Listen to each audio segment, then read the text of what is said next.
Hundreds of frustrated residents in Townsville have flocked to a rally against crime, calling for the state government to take action on persistent youth crime. Stephanie, people in North Queensland in particular, but throughout the state, are fed up.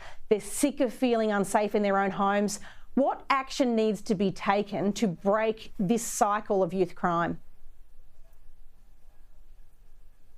Look, clearly the Queensland government's out of its depth managing this issue. They've obviously got an issue with crime. They've got an issue with how their justice system is handling, particularly youth in crime.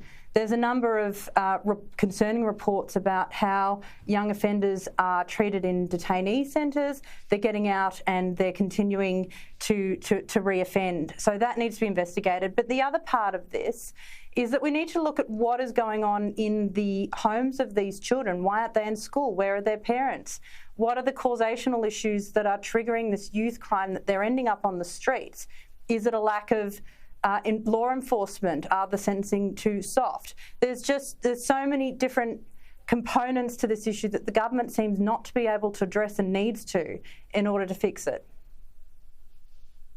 And in many ways, it is the obvious downstream consequence of all of the policy decisions they've taken over time to break down the family. And when you've got dysfunctional families, you get youth crime and all of the other dysfunction that comes with it.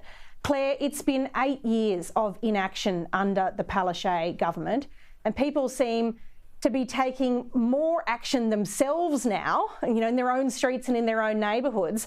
Maybe that's a good sign for civil society, but are we going to see any change at the government policy level?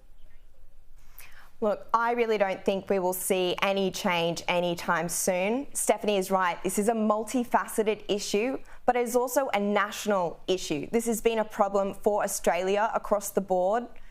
Actually, globally, Australia ranks quite unfavourably at a 52% re-offence rate, which is almost 20% higher than places like Finland and even some states in the US. So we really need to look at what the core problems are, map them out, and look at how to address them very strategically. One of the key things to re-offence is not having reintegration plans, not being able to rehabilitate offenders back into society.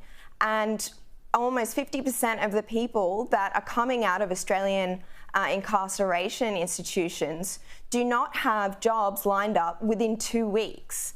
And that is one of the key causes to re-offence.